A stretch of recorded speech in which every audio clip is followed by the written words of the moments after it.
Assalamualaikum warahmatullahi wabarakatuh. Tubuh, hati, nyawa, rahasia. Tubuh dibersihkan dan disucikan dengan istinja yang baik dan benar secara hakikat, dan berlaku ibadah batin yang baik dan benar secara hakikat bersama istri, suami istri.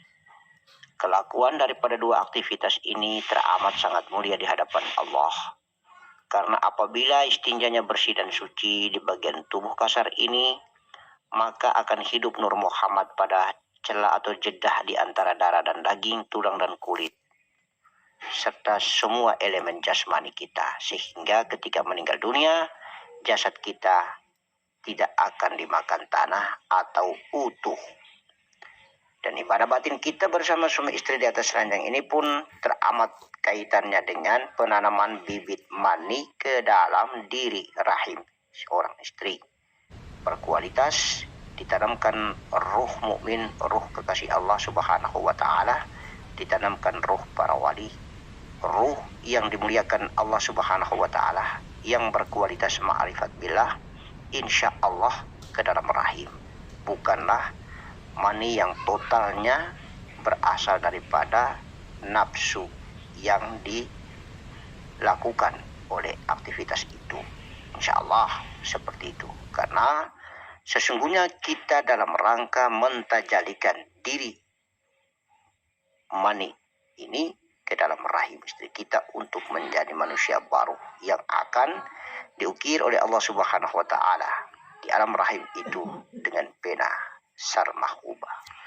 Dengan pena sarmahuma inilah mani itu akan terukir menjadi darah, daging, tulang, kulit, urat bulu sampai dengan jasad ini utuh.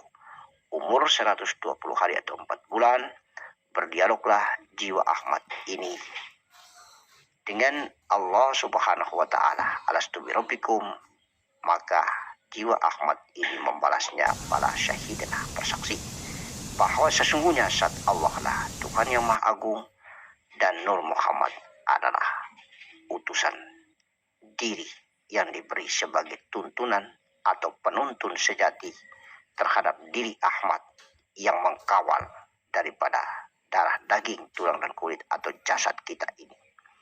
Ahmad daripada api, angin, air, tanah. Tanah berasal daripada air, air akan kembali menjadi angin, angin akan kembali menjadi api, api akan kembali fana dan lebur menjadi Nur Muhammad.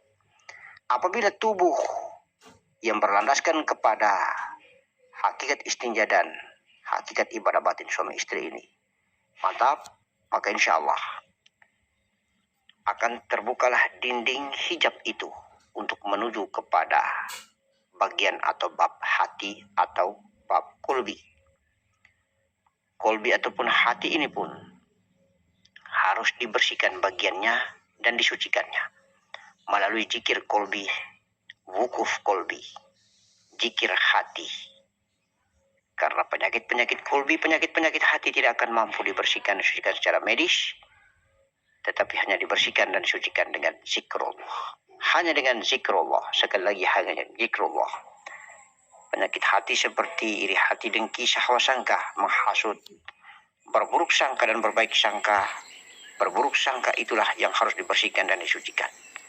Menghasut, ujub, takabur, sombong, dan segala macam penyakit-penyakit hati yang lain adalah merupakan hal yang membuat hijab dinding tebal terhadap proses bermarifat kepada Allah Subhanahu wa taala. Maka kolbi dan hati harus dibersihkan dan disucikan dengan zikir Allahu Allah, Allahu Allah, Allahu Allah. Dengan tarik napas tahan, dalam keadaan napas ditahan, berzikirlah hati sebanyak-banyaknya.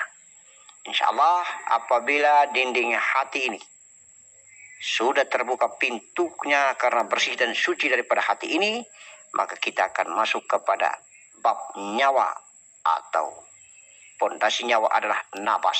Nyawa pada diri adalah napas. Maka napas harus dibersihkan dan disucikan. Keluar masuknya harus bernilai ibadah. Nabi dan isbatnya harus bernilai ibadah kepada Allah Subhanahu wa taala. Maka insya Allah bab tubuh, bab hati, bab napas atau nyawa penuh total beribadah dan bermarifat kepada Allah Subhanahu wa taala.